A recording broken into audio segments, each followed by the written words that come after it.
chewing. Hello. Good evening. Good evening. You are here at Courtside with Lawman and Carmen B. And we appreciate you spending part of your evening with us. Definitely. We would like to say that if you call in with a question and we answer that question for you, it does not create an attorney-client relationship between myself and the caller or between Lawman and the caller. This is an educational and an informational show. And that is our purpose, to educate and inform the community. And we try to enlighten you and also inspire you to do things that actually will help our community and help yourself. And tonight, I think one of the things is to help yourself. There has been some new laws that have changed here in California, and we want to make sure we keep reminding you of these laws because they will help you. That is true. We also would remind you that you can call in with your questions at 916-384-8204. Again, 916-384-8204. We welcome your questions via phone or in the chat. So here we are. We're starting tonight.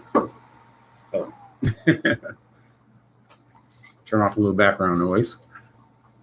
So we're starting tonight by, like we do, we want to inform you of some new laws that have come into effect as of even yesterday. And the first one, though, is AB 1950. Now, we mentioned this one before, but we want to reiterate what this law is all about, because I think you'll agree, Carm, this law and its effect can actually remove years of probation to serve and, most importantly, restore your Fourth Amendment right to be free from unlawful searches and seizures. I thought AB 1950 went into effect in this year. January. Yes, it did. Oh, okay. So we're 6 months into this law. And to tell you the truth, I've had maybe just 2 or 3 ex-clients, who call me and say that they've heard of this thing. And that's why we keep talking about it, because we want you to tell people about it. And so that they can get their probationary periods terminated. There is no reason to remain on probation if there is a law that allows that probation to be terminated. Because while you're on probation, you're subject to certain conditions. And if you violate those conditions, your probation can be violated. You can be brought back to court and possibly sentenced up to the maximum on your case, minus any time credits that you had. Correct. It does not automatically end your probation. Right. If you have not been contacted by the probation department saying that they have proactively ended your probation, you are still on that probation grant. And until that probation has been ended by you being notified either by the court or the probation department that they are ending your probation, that probation is still ongoing. And one of the big things in probation is you are giving up a Fourth Amendment right to be free from searches and seizures. From unreasonable searches and seizures. Exactly. Because if you're on probation and you are subject to a search condition, you can be searched any time of the day or night. Your property can be searched. Your residence can be searched in or out of your presence. You don't even have to be present. And if law enforcement shows up to search your residence because you're on searchable probation, they are allowed to do that if you are still on that grant of probation. They don't need a warrant if you are subject to a search condition. And I'll tell you, this becomes very real when you know that, or at least we know that, officers can even run the address of a place in their system and find out who is allegedly on probation at that place. Whether it's accurate or not is not the concern. That's just a good faith exception that allows them to then go search the place first. So you got to be careful when you're on probation as to what addresses you are using or have used as your residence. Now, I love the part about restoring your Fourth Amendment right, because realize when your Fourth Amendment right is gone, and Carmen's right, it's anytime, day or night, with or without a warrant. So you could be getting groceries, you could be at your job, you could be anywhere. And if they want to effectuate a search, they can do so. They do not need a warrant. They do not need your permission to do so. So the way 1950 works, okay, And I'm going to give you the simplified way, okay? If, in fact, right now, this year, you are on probation for a misdemeanor, that probation would be done after the first year that you have served. So if I'm on probation and it's 9 months into that probation, I can't take advantage of it just yet. But once I get to 1 year, that's all the probation I have to serve. Now, I'm going to give you some exceptions to the rules, but you always think misdemeanors, 3 years, sometimes 4 years probation if you go to El Dorado County. That's what it was. Yeah. And so it's now 1 year. So if you're in the second year of that misdemeanor probation, the urgency to terminate is now. Yes, because you actually have already completed Yes. your term of probation.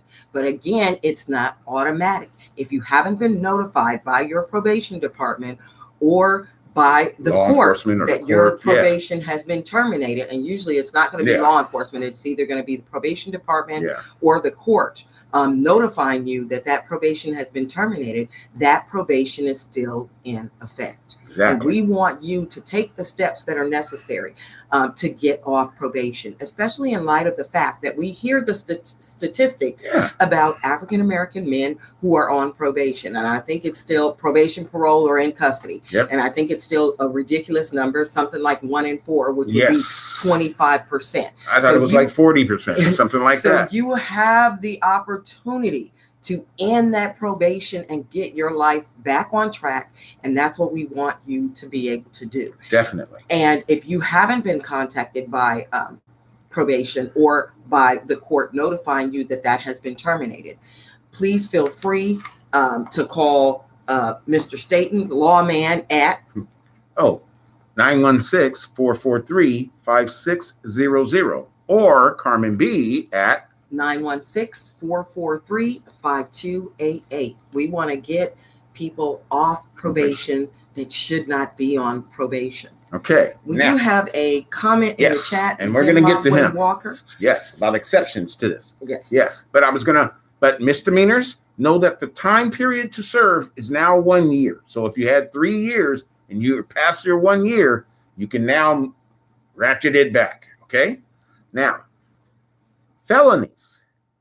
Well, are you You going want to to give talk them about the exceptions? exceptions to the Well, in the and the misdemeanors? exceptions are pretty much, some of them apply to just felonies. Some of the exceptions, but if your misdemeanor is involving domestic violence, Mhm. Sex cases, and well, there wouldn't be great bodily injury cases and misdemeanors. Yeah. So sex cases, domestic violence, then your probation would be 3. Yes. So those are the But only most- exceptions. I think there may be a couple more, but so basically most general misdemeanors, it's a 1-year probation grant. But again, it is not automatic. If you were placed on that 3-year grant, you must take proactive steps. And remember, most misdemeanor probations are informal. Right. So you don't have a probation officer. So there is no one monitoring. So for misdemeanor clients, you're going to have to take those effective steps to Yeah. end that probation. Yes. Felonies. I'll start with the exceptions since we talked about it. Domestic violence, once again, sex involved cases, and here, serious or violent felonies. So strike crimes that are classified as strike crimes. Exactly. Like robbery. People can get probation for robbery, but it would not be 2 years under this new scheme. Now, the effect on felonies, no matter all the other felonies, then, whether you got 3 years, 4 years, 5 years of probation, you now are only required to serve 2. So if I'm in my 5th year, I want to end it now. If I'm in my 4th year, I want to end it now. If I'm in my 3rd year, I should end it now. And once I hit my 2nd year, I should be looking at that date, because once I hit it, I want to end my probation then. The significance is I do not have to serve 3 further years with my 4th Amendment rights given up. I am now receiving my Fourth Amendment right to be free from unlawful, unreasonable searches and seizures. I'm getting it back after that second year. And that's important. It is also important because employment purposes, receiving benefits and things like that. Are you on probation? Well, no, I'm not.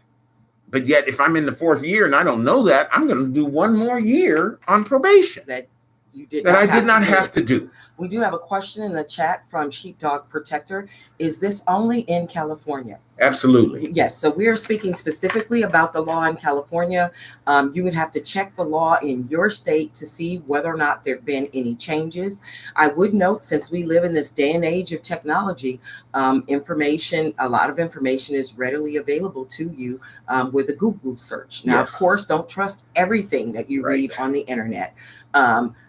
But if it is from a legitimate government source, it would let you know. So here in California, we can search legislation using the government website, and it gives us the specific information on changes in the law.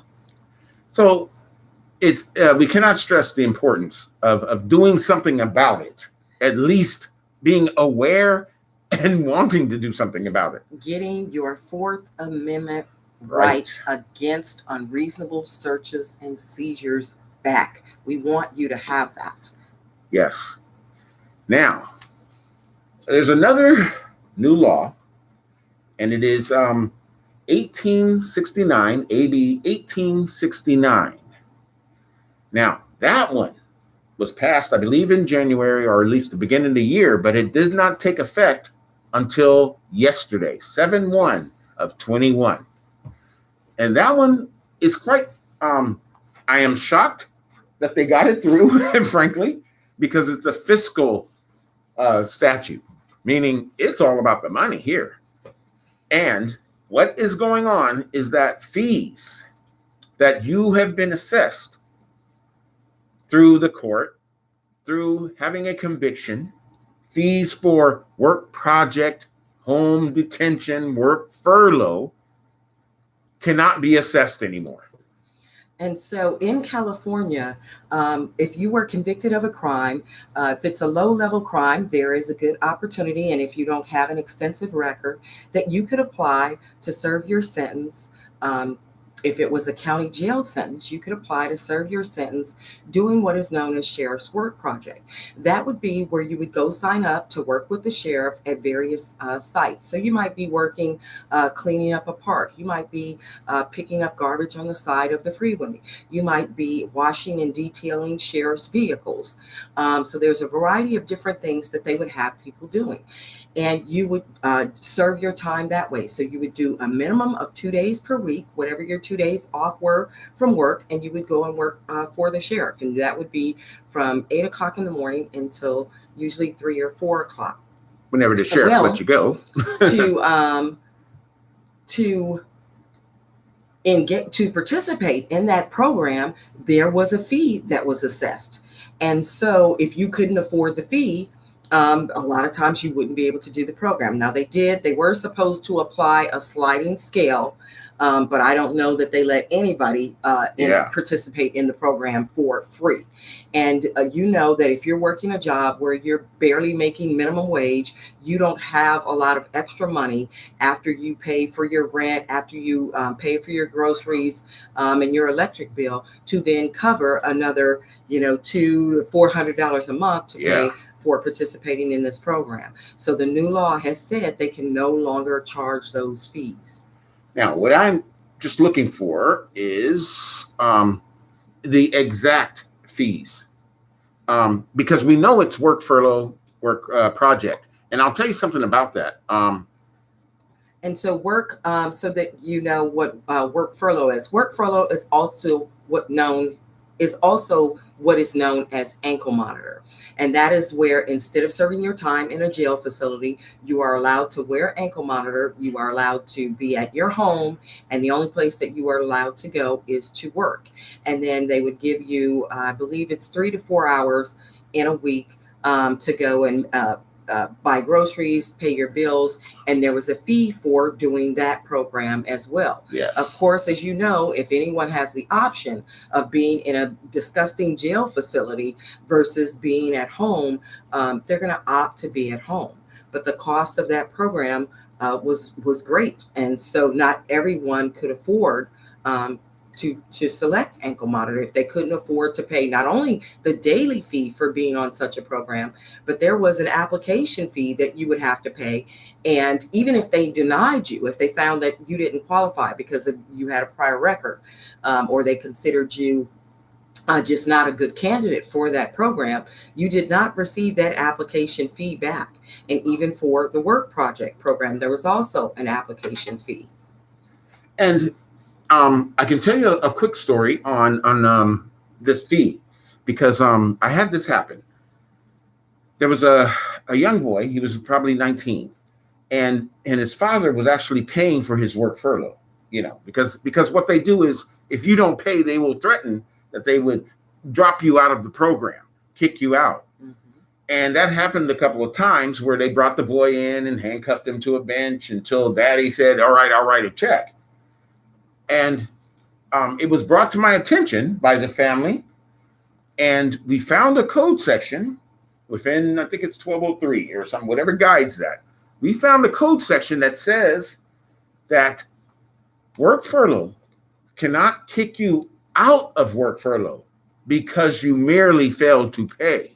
But despite the existence of that, people were being told that is not only what people were being told, but if they did not pay, they were being kicked off. And meaning that even though they were being told that by the sheriff and through intimidation, like, hey, you better get up that money or else we're going to come and get you and stop. Yes. Now, on behalf of this family, I filed a motion to the court that they do not kick the boy out, because it was a point where they were saying, look, if he doesn't come up with the money by a certain time, we're going to kick him out. So I filed a motion to the court, and I said, and we used this code section that was buried in the law that said that they can't kick you off the program. All they could do is bill you, like they do. All they can do is bill you, but they can't kick you out. And we had a hearing where the head of work project and work furlough testified, and the officers, the ground officers who had told him that, as well as the father. And after a hearing, the judge ruled that it is true. They can't kick him off. Mm-hmm. And what was beautiful about it was, on the stand and on the record, they had to admit that, yes, that is the law. They understand that is the law. And they were claiming that they never kicked anyone off of the program. And so this wasn't a punishment motion. So it wasn't, well, yes, you did, and things like that. But the judge clearly made a ruling that that should not be done by sheriffs, kicking people out of the program or even threatening them that they'll end their work furlough if they cannot pay. The only thing you can do is start an account with Office of Revenue and Recovery. And so that's why now that these fees are going to be waived and taken away is kind of surprising, because it means that the sheriffs are not getting their money. And we knew something like this was coming up, because lately, in the last 6 months, maybe even a year, sometimes if the sheriffs don't take you, what happens, Carmen? They can actually just say, I don't like you, and I'm not going to let you participate. Well, they're not going to say that. They're not going to say to you, I don't like you, and that's the reason I'm not allowing you to participate. Yeah. But there were a number of people that I know that received denials when they applied for Sheriff's Work Project or for Ankle Monitor. Right. But they were we denied. do have a comment. Go ahead. No, they were denied. Why, though? Oh, they would say that they were denied based on their record. They'd make stuff up, is what you're saying. Or at least it seems that they were making things up. There's no way to know what, they tell you that's the reason. How do you prove that is not the reason, right? So, but we know that based on prior approvals, it seemed a little bit arbitrary. So the comment in the chat is from CC Badger. Hi, is this for new cases only? No, No. actually it is not, because I had a client who was actually serving on work project, and they were paying their monthly fees, which were, I believe it was over $200 that they were paying a month. And they actually received a phone call. And this person had been doing the work project probably for at least over 6 months now, and they received a call letting them know that their last payment was last month, and that they no longer have to make a payment. So it's not just for new cases, but it is limited to cases where the person is serving a county jail sentence, not a county jail state prison sentence, and not a state prison sentence. Exactly. So only, yes. And they have been proactive, because I've learned that even when you have a current case and they've confiscated money, that in the last few weeks, I understand that what they've been doing is taking that what is owed from the money that they have confiscated, claiming that it was money due to Office of Revenue and Recovery before this case is even litigated, because they know that if they waited till after yesterday, that they wouldn't be able to do that. And I think one of the areas where this really works is if you need to expunge your record and it's been too expensive to pay off all the fees, and those are fees that are subject to these, that they still go away. And Office of Revenue and Recovery, as well as the court, is going to have to concede and say, well, take those fees off, create a new balance, pay that off. Now you can expunge. But now, one other thing that I do want to say, this is not restitution. So if you owe restitution, that is still going to have to be paid. Now, because I wanted to be exact about what it is, and I have it a list straight from 1869. I know that's wrong, but here, AB 1869. So yes, you can look it up for yourself. And yes, AB stands for Assembly Bill. So I'm going to go through the fees that are actually waived now. And the title of it is Administrative Fees and Costs that can no longer be charged. Exactly. The first one, public defense fee, meaning they can force you to pay for your public defender. Cost of counsel, of course. Criminal justice administration fee. So these are the fees that they can no longer charge. Administrative screening fee and citation processing fee. Criminal justice administration fees on that. County booking fees. City booking fees. They always throw the booking costs and fees. And those can be quite extensive. Yes. The booking fees, I think it was $300 and something. Yes. Classification fee, but another. Right. It's just another fee. They reel them out there. Boom. And so by the end of your case, you would have thousands of dollars in fees. That's and right. If you had committed a crime because you couldn't afford, something that you wanted, or food, now you're in a much worse position, because now you have all these fines and fees that you need to pay. And this law came out for that reason, because we're making poor people poorer. And then you're putting them in a situation where they can't even overcome these criminal things that are in their life. But they have to continue doing criminal things to pay their fines and fees. There's more. Interstate compact supervision, adult home detention administration fee. That's what we're talking about. Electronic ankle monitor. Electronic monitoring administration fee. Probation department investigation progress report fee. At the end of every probation report, they always put the fees on how much probation costs per month. Parole supervision fee. Program administrative fee. Continuous electronic monitoring fee, and this would be more the state. Parole continuous electronic monitoring fee. Work furlough administration fee. Work furlough program fee.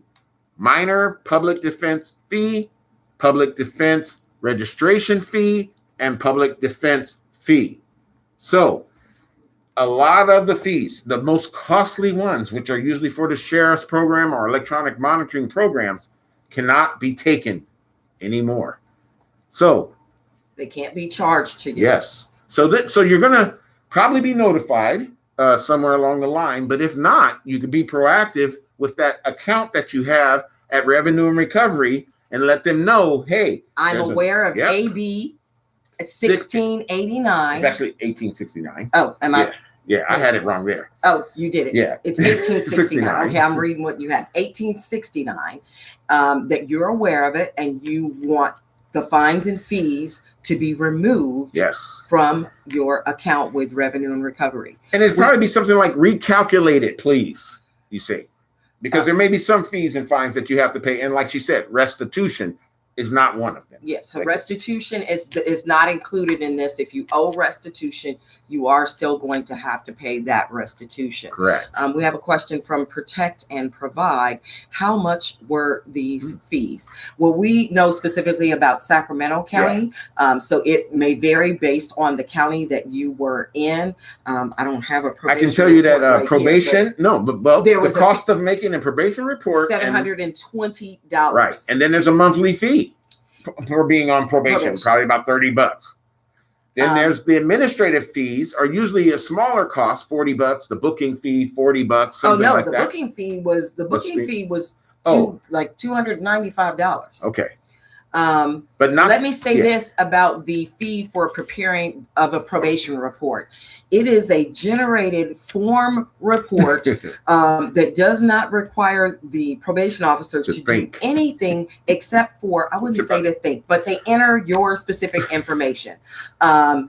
But the format is already there. And so the fact that it costs $720 to produce that report is ridiculous, unless they are paying probation officers, I don't know, $500 an hour.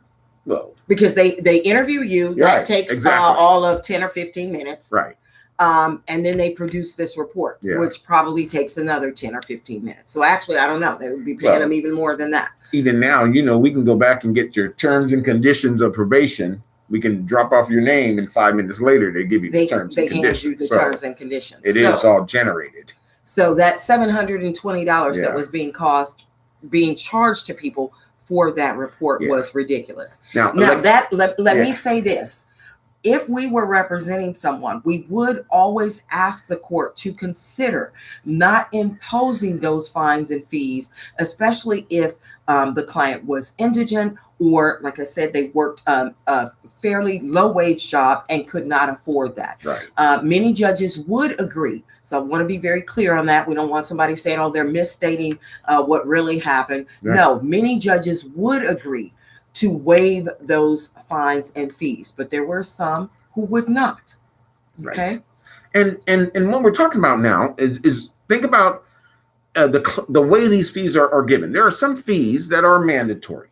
Okay. Like the restitution fine and things like that. Mm-hmm. There's some stuff that you got to pay, but we're talking about stuff like doing your work furlough, doing your work project. Those are the ones that will go away. And those are the ones that they would, like I was saying, they would hold against the person. Hey, pay my fees right now, or else we're going to pull you off the program. And they can never do that. Just know they can never take you off the program because you can't pay the fees. But there's enough fees that are going to be stricken to where it's going to make a significant dent in someone's revenue and recovery bill. Mm-hmm. If it was $3,000 before, it may be now $2,000. And that goes a long way when later on you want to expunge that record and you only got $1,000 to pay, then the $3,000. So it's important that everyone stays proactive on this one. Yes. Because you'll see it happening probably, but you also stay proactive. Yes. Now we do have some comments in the chat. Protect and Provide says, how in 1 year, I think the question is basically how is the collecting done for these fees and where does the money go? Yeah.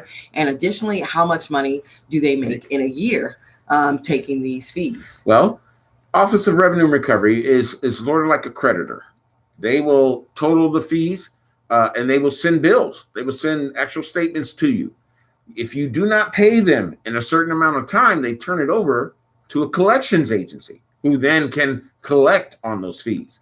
Now, what's going to be interesting is I'm not sure whether or not they go away when the money is when it's turned over to a collection agency. Now, I would think that it would be still because it's still outstanding. So it probably does apply. So we'll have to hear if anyone's having problems once they turn it over. But the money goes to the county in order to run the programs and things of the county that need to be ran. So it's usually their money, but now it's going to go back to the people. Well, at least it's not going to go back to the people. The people now who couldn't afford it in the beginning won't be charged those ridiculous fines and fees. And those fines and fees were so ridiculous. Even if you had a client who was homeless, charged with a misdemeanor, they would be assessed for misdemeanors. I think the basic fine was $150. If they're living on the street with no home, no source of income, address, they can't afford $150. We have a comment. So protect and provide. We don't know how much money the county was making off those programs, but we know that it was a substantial, significant amount. And the same with the sheriff's department.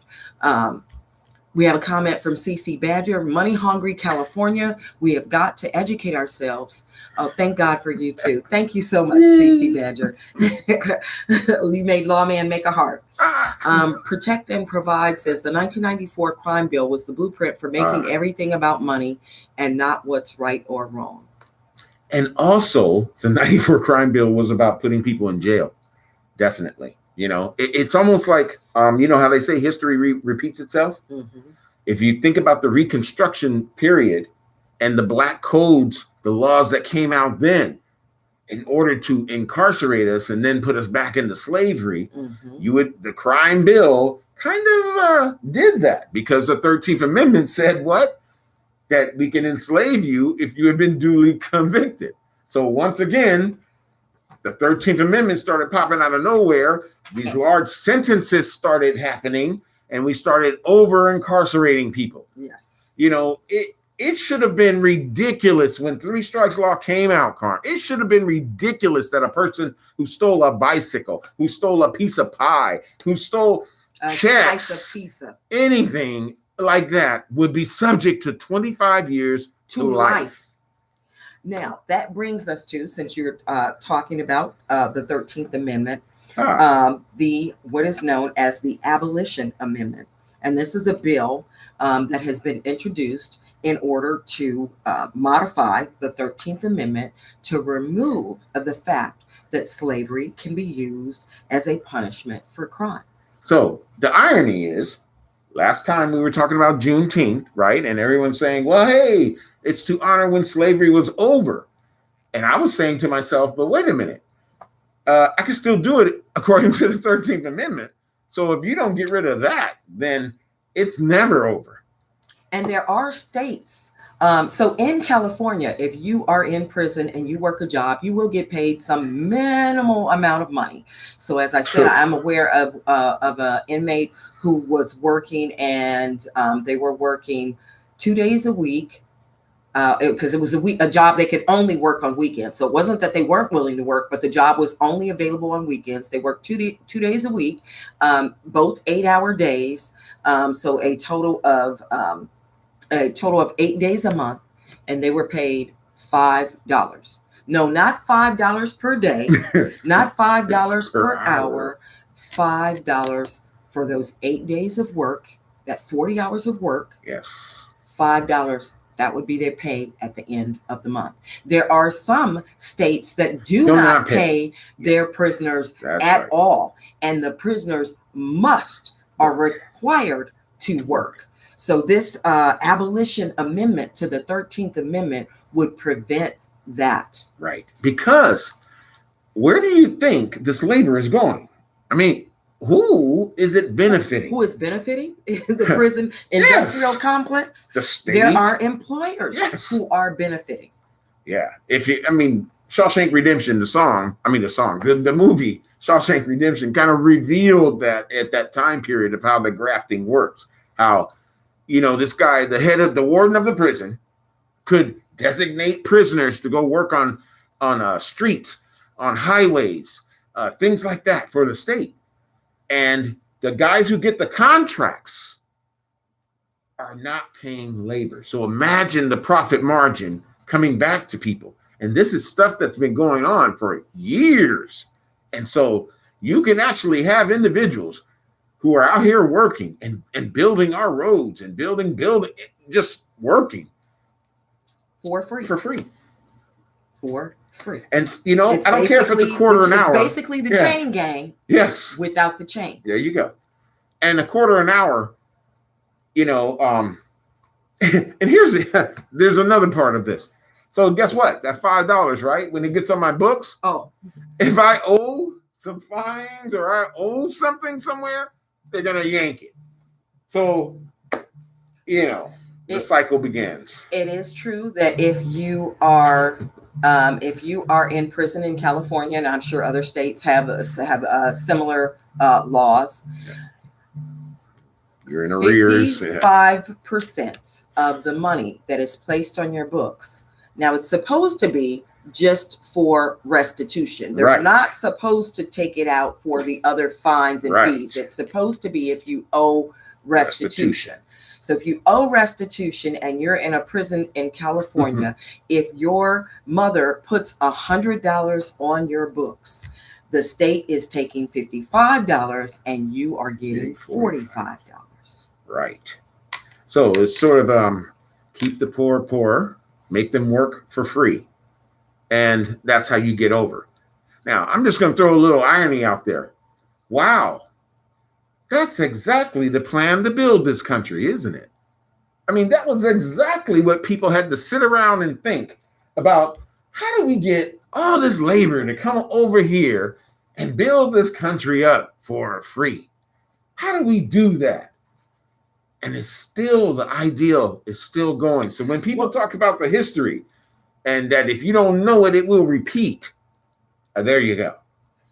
And again, everyone else is allowed to speak about their history, and we should be allowed to speak about ours. We should not be told, why are we still talking about that? Do you say that to the Jews about their Holocaust? That's right. You do not. If you say it ain't there, you will be vilified. And you should not. That's right. And the same should apply to us. We can talk about the history and talk about what happened to our ancestors. And our struggle. Isn't our struggle one of the greatest stories on earth? You know, and shouldn't that be something to inspire individuals? And now we don't want to highlight it. We don't want to talk about it at all. We want to act like it did not happen. But it is what this country is built on. So we are not going to allow it. And we're telling you not to allow it to be swept under the rug. We have some comments in the chat we need to get to. Sheepdog Protector said, how would a young kid know all this? This sounds like one big trap. It is. And that's why we are here. We are trying to provide the knowledge. We realize that, and I think we talked about this before, right? Young people play video games and you know all the rules to the video game. If I push this button, it'll make me jump like this. If I do this, it'll make the card like this. You need to know about this criminal justice system and what it can and will do. We have another comment from Zimbabwe Walker. 11 cents an hour jobs. An inmate or a captive making 30 to 80 cents an hour is a lead man wages. Pitiful. It is. We certainly will agree. Now, back to the video game analogy thing. You know, they'll know everything about that game, but they don't know about the game out here in terms of the criminal justice system. This is why what we're saying, we hope seeps into you. Then it seeps into you when you're talking at your church service or at some community organization or anybody else. And we start talking so that people start listening and it starts spreading. It's almost as if this needs to, I mean, I'm putting it up on the internet. I'm putting it everywhere I know. But if we don't start sharing and moving it around and talking about it, then it you know, you don't take advantage of what's in front of you. That's the problem. So, yes, everybody should know. A young kid should know. Because, I mean, we should teach them about the criminal justice system and its impact the same way that we teach them about arithmetic. Right. They need to know how it operates. Because once you're already in the system, now it's a problem. We want you to know how it operates, so hopefully we can avoid you from ever getting into this situation. But if you do get into the situation, whether it's something that you did or whether you're wrongfully accused, you need to know details of how it works. Right. We have another comment from CC Badger. How long does it take for the court to tell you what your restitution is after the sentencing? All right. Good Sometimes you will know in advance what the restitution amount will be. Like a burglary, a theft, where damage is done now. Yes. Other times, the restitution will be ordered, they call it to TBD, Right. to be determined, meaning they don't know what the total restitution amount is. You may have a victim who is claiming additional injury or Right. indicating that they have to attend counseling. And you would be liable for that if they have to attend counseling as a result of the incident that you were a part of. So you could get a notice, and it could be much later after your sentencing. But most times, within the probationary periods, usually. Yeah. Most times you are going to know in your probation report, it'll be an order if they have determined the amount. So in a burglary, if the door was broken down and now they want to replace the door, they would say in your probation report, it's going to cost $500 to replace the door, $200 to install it. So the order is for $700. Now, what you need to also know is that restitution is just not about the actual damage that you caused. But so, for example, with a burglary, if the homeowner now no longer feels safe in their home and they want to buy a security system, the court can order you to pay for that security system. Yes. And when it's to be determined, they are supposed to notify you of an amount that has now been determined. You have the right to challenge that amount. Now, there's some stuff that's, yes, they're going to order that to be paid. But if there's a doubt in your mind, like they tell you, hey, replace our door was $10,000. You probably should challenge that. You should challenge it. If you think the amount of restitution is beyond what it should be. What a reasonable cost would be. Yes. You have a right to have a hearing to challenge the restitution. Yes. And the individual has to come in and prove that it's not excessive. And look, this happens all the time in burglaries and thefts. Okay. People will exaggerate they'll the put number of items that were missing. You would be surprised at the number of people who are keeping $10,000 to $30,000 worth of cash and jewelry in their home. And I've seen this happen. Jewelry is way more. There'll be people who, heirlooms, right? Well, hey. Who you would think they must be living as millionaires because they had $200,000 worth of jewelry and every single piece of that jewelry was missing.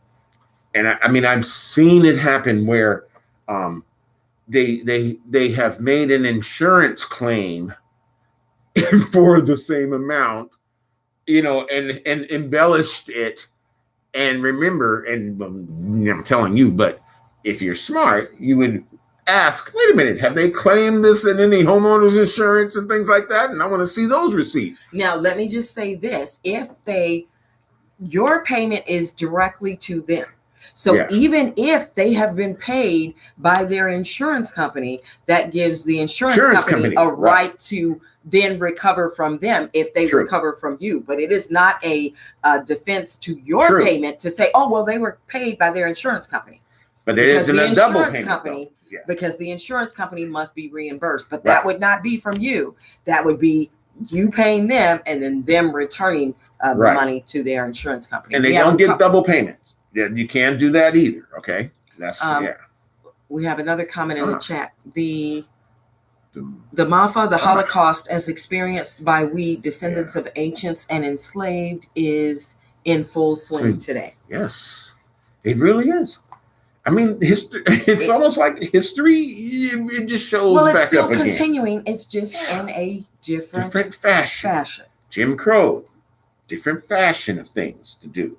And the attack is ongoing and we talk about this almost every episode in terms of the attack on voting rights. Oh, gosh. They're making it harder for, again, the people who are the poorest, who have the least resources to be able to vote. Now, there are people with jobs who, if they want to vote, their employer says, hey, you can have the day off to vote, or you can have half the day off to vote. That usually isn't going to be your low-paid workers. Right. You're going to have to show up to McDonald's. Sorry. Not that that's a bad thing, but that's that kind of But low you paying can job. the person where you can Yeah. least afford Right. to miss take a 4 day, hours of right, work. to go vote. So, and that's stuff, I mean, when you see this stuff out there, when it passes by, you know, I always say you got to take a sniff. You know, you got to look at it and see it for what it is. You know, like it was a cloud that was passing. You know, if it got dark all of a sudden, you don't think we're looking up to see what is blocking the sun?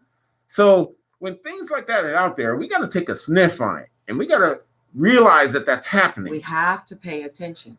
Yes. We have to pay attention. There are a few other new laws. Oh, yeah. So California, and we're not speaking about all the new laws. We're speaking about the ones that would relate to the criminal justice system, potentially. California had a ban on buying more than one handgun in a 30-day period. That has now been expanded to semi-automatic centerfire rifles. So you cannot buy more than one of those within a 30-day time period. Seems like there was one other one. Oh, this is a major one. Oh, yes. We actually probably should do a whole show on this one. But the state has prisons for juveniles. And I think pretty much all the states do. Yes. And and they go ahead. They got rid of it here. And well, they haven't gotten rid of it yet, but they are getting rid of it. They stopped accepting new admissions. Yes. And they are to close entirely by 2023. Now, your thought may be, well, what are they going to do with juvenile children who commit crimes? Studies have shown that if the true purpose is to rehabilitate and to help the child, putting them in a juvenile prison does not do that. Keeping them close to home where they can maintain those contacts with their family members are more likely to result in them not returning to the system. And so that is the new plan, is to have them in locations where they are kept in the county closest to their family. Right. And the extremely low level crimes, they should be allowed to be maintained at home, because a jail setting is not a place for a child, not only because they are potentially subject to abuse from older children in that setting, but also the abuse that we know that they received from correctional officers who think that it is okay to put their hands on someone else's child because that child is in a facility where they have complete control over that child and the parent no longer has control. Right. And I'll tell you something. Look, there are many prisons. So the same kind of scam games and things that you would learn in prison are learned by the juveniles too. The same games that are played, you know, the same clicks and things that go on are learned there, just like they would in state prison. So it's sort of like a junior high, you know, for state prison in a way.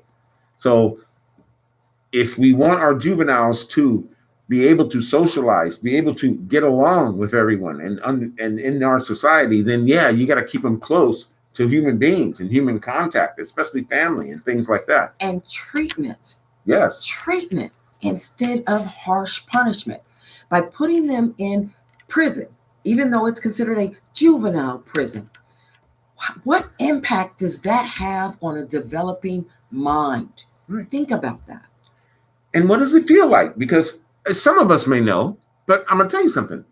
It's a different mindset when you're in jail and in a facility that you know you can't walk out of at the end of the day, that you're not going to just go home in a couple of days and stuff. And you're forced to eat, pee, drink, do this at certain times. You start getting, you know, trained. And you have no level of privacy, which is something important for a teenager. I'm sure many of our viewers can remember when they were teenagers, and having that as you're growing into a young adult, having that minimal amount of privacy. Yes. It's important.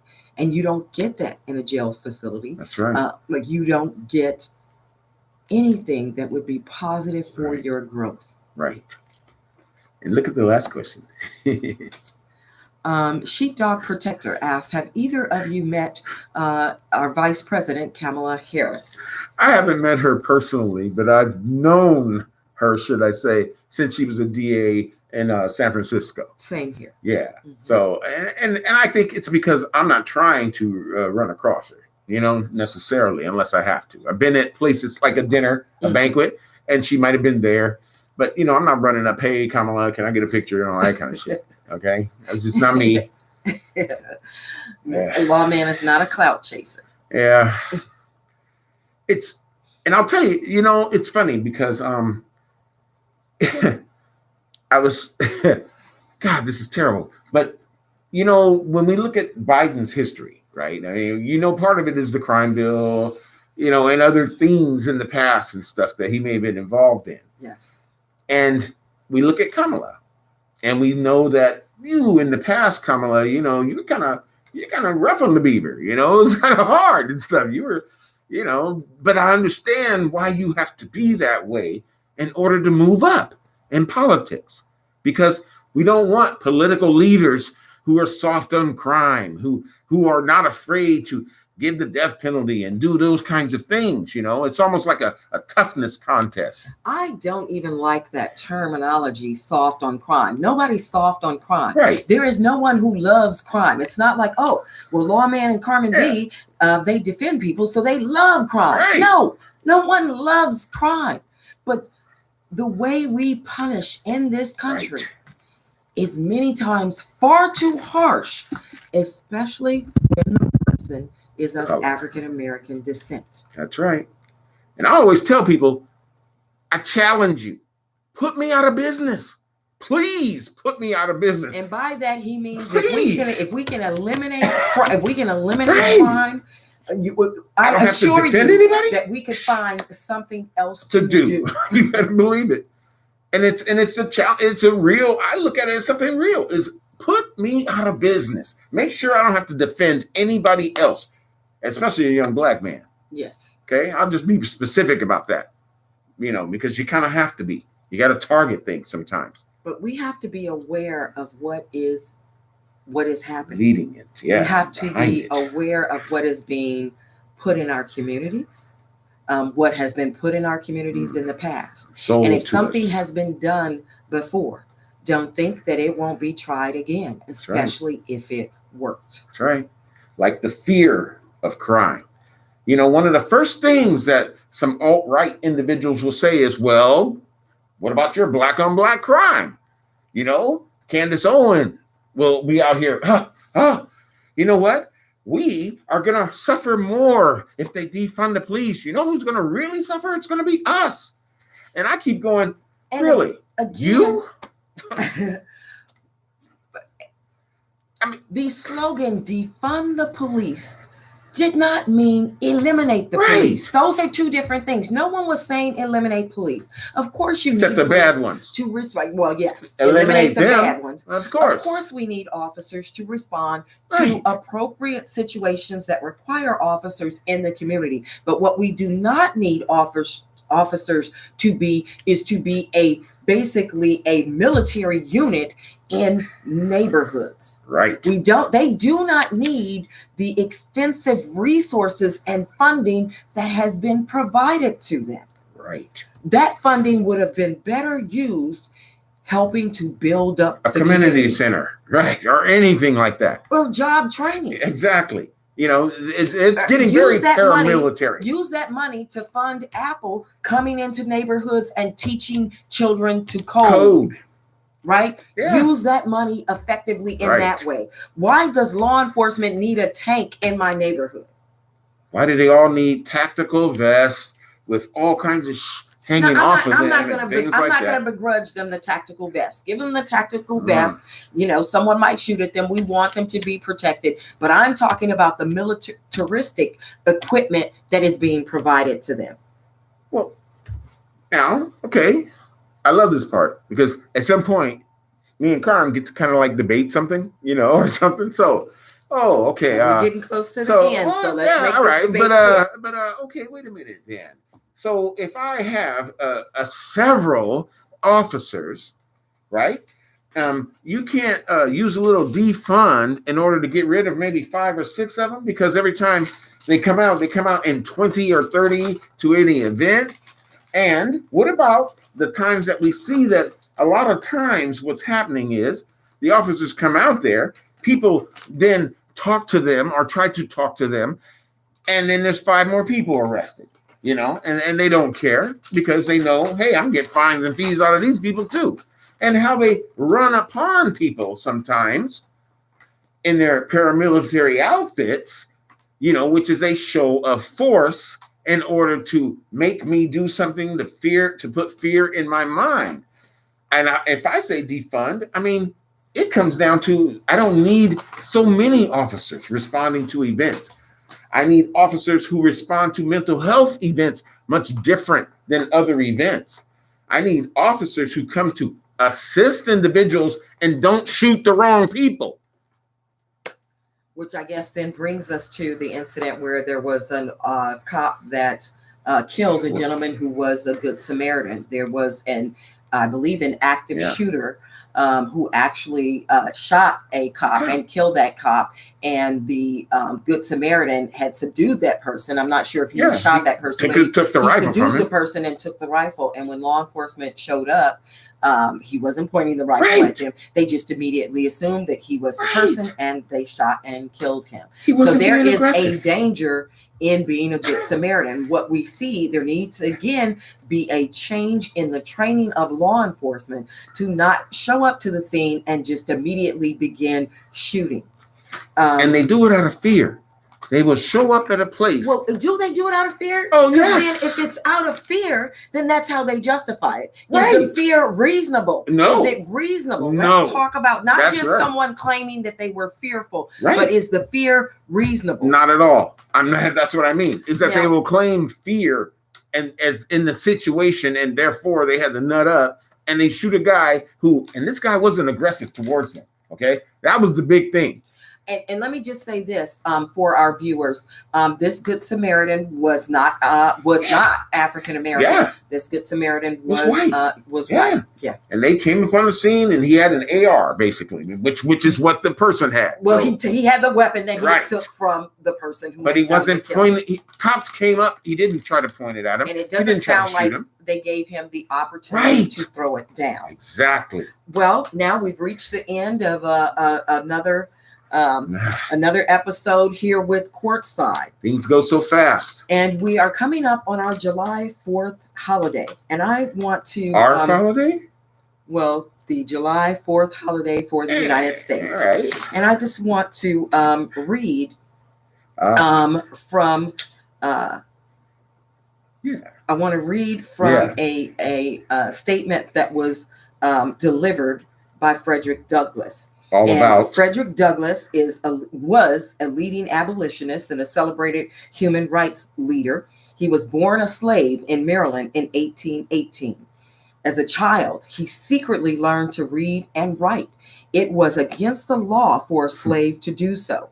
After escaping to freedom in 1838, he devoted himself to the abolitionist cause. He was a brilliant speaker, and he drew on his own personal struggles to drive home his anti-slavery message. In 1845, Douglass published his autobiography, Narrative of the Life of Frederick Douglass, an American Slave, which has endured as a classic in American literature. He also founded his own newspaper, the North Star, and served as an advisor to President Lincoln during the Civil War. In this particular speech, he delivered this at the invitation of the Rochester Ladies of Anti-Slavery Society. He powerfully illustrated the hypocrisy of asking a slave to celebrate the 4th of July. What does the 4th of July mean to a slave? Asked Douglass. A day that reveals to him more than all other days in the year the gross injustice and cruelty to which he was the constant victim. This is an excerpt from that original speech. What to the American slave is your 4th of July? I answer a day that reveals to him more than all other days in the year the gross injustice and cruelty to which he is the constant victim. To him, your celebration is a sham, your boasted liberty an unholy license, your national greatness swelling vanity. Your sounds of rejoicing are empty and heartless. Your denunciation of tyrants, brass-fronted impudence. Your shouts of liberty and equality, hollow and mockery. Your prayers and hymns, your sermons and thanksgivings, with all your religious parade and solemnity, are to him mere bombast, fraud, deception, impiety, and hypocrisy. A thin veil to cover up crimes which would disgrace a nation of savages. There is not a nation on the earth guilty of practices more shocking and bloody than are the people of these United States at this very hour.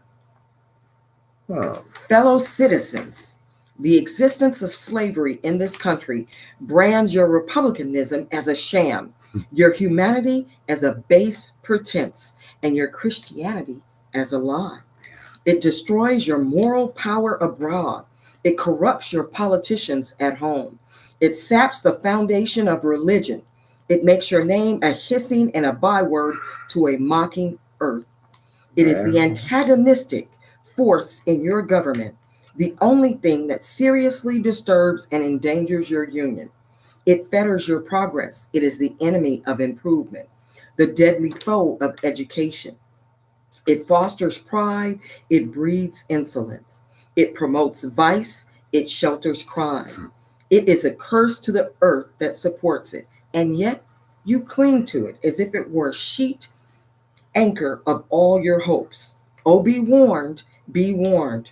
A horrible reptile is coiled up in your nation's bosom. The venomous creature is nursing at the tender breast of your youthful republic. For the love of God, tear away and fling from you the hideous monster, and let the weight of 20 million crush and destroy it forever. He was speaking of slavery. And I would say that that same thing applies to the slavery that is currently allowed by the 13th Amendment as punishment. United States, let's fling that away. Let's pass this Abolition Amendment. Right. Thank you for sharing your evening with us. Thank you. We at Courtside appreciate you. Yes, we do. And we look forward to seeing you. Yes, we do. Tell your friends and family. And we want to get young people in here so that we can answer the questions that we know that they have. Yes. And realize, look, it's because we care about spreading the word. You know, we care about it. We really do. And so it's not just us. Education yes. is power. Education is power. Yes. You may not have money, but education is power. Thank you. Thank you. Good evening. From Courtside with Lawman and Carmen B. All right.